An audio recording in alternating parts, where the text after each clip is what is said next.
चित्रपट माझ्या दृष्टीनं माझ्यातली घुसमट बाहेर काढण्यासाठी एक माध्यम.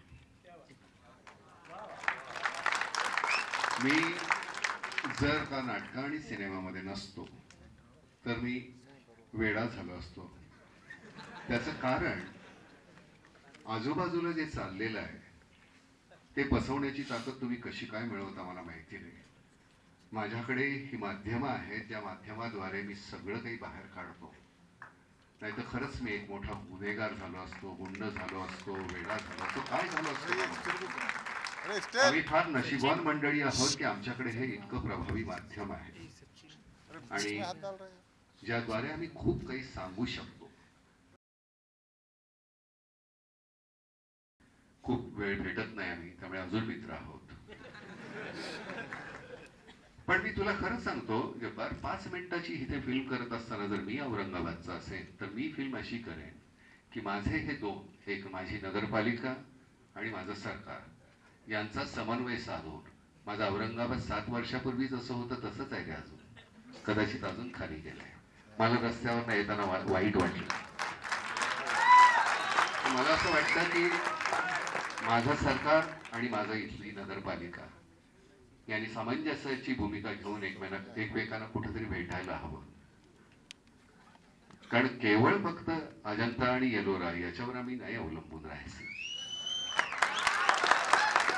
काळ बदललेला आहे. आपण आता काही गोष्टी कोरायला पाहिजे. पक्ष धर्म बाजूला ठेवू आणि ते होईल अशी अपेक्षा आहे. सरकारी मंडळी आहे तिथं मी तुम्हाला हात जोडून विनंती करतो.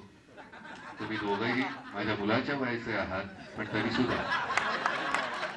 सुद्धा तुमचं कर्तृत्व फार मोठं आहे. तुम्ही खूप काहीतरी छान करू शकता आणि त्याच्यासाठी अजून कुठेतरी पुढे जाऊन अडवळणानं कसं जाता येतं तुम्हाला जास्त कळतं, आम्हाला जमत नाही. जे इथं आहे तेच इथं येतं रे का. माझ्याकडे आज निवडणुका आलेल्या आहेत. वेगवेगळ्या पक्षाची मंडळी रोज घरी येत आहेत की आमच्यातर्फे तुम्ही निवडणुकीला उभे राहा. मी म्हटलं बाबा माझी हरकत नाही. प्रॉब्लेम असा आहे की तुमच्या प्रमुखांनी पक्षाच्या उद्या एखादं विधान केलं तर मी म्हणा मूर्ख आहे, मग तुम्ही मला पक्षातून काढणार. महिन्याभरात सगळे पक्ष संपतील आणि मी पुन्हा एकटा राहणार. त्यापेक्षा आहे तो बरं. कुठल्याही पक्षाचा नसताना कशावरही बोलण्याची ताकद तुम्हाला या चित्रपटामुळे मिळते. आतमध्ये जे खतखत. कारण राजकारण हा आपला पिंड नाही. उद्या ह्यांनी चूक केली तर मला त्याची भलावण करावी लागते. नाही त्यांना म्हणायचं वेगळं होतं. त्यांना असं म्हणायचं नव्हतं. असं नाही रे, हा गाढव आहे, यांनी मूर्खाच सगळं बोललेलं आहे, मुस्काटीत मारली पाहिजे असं आपण बोलणार.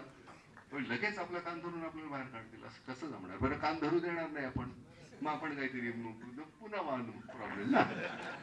त्याच्यापेक्षा म्हणजे पुन्हा अगदी माझ्या ओरिजिनल ह्याच्यावर मला जावं लागणार. त्यामुळे राजकारण हा विषय नको.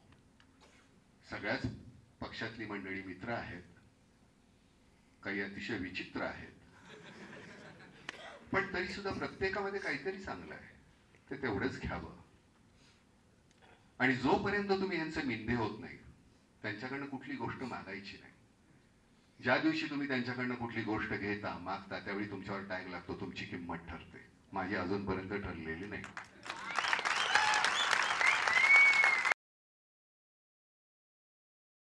आपण मुकतो कधीतरी. सतत आपल्याला जिंकायचं असतं.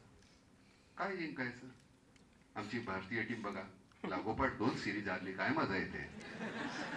तिथं जाऊन माती खाल्ली, साऊथ आफ्रिकेला न्यूझीलंडला जाऊन स्वतः केला. त्याचं एक वेगळेपण आहे, त्याची नवीन एक आनंद फार मोठा असतो. सतत जिंकणं काय गंमत. सारखं जिंकायचं हरायचं. त्यामुळे धोनीचे त्याबद्दल अभिनंदन. काल तू होतीस खरं नव्हे, आज तू आहेस खरं नव्हे, उद्या तू असशील होत्या नव्हत्यांच्या लाटांवरील संधी प्रकाश.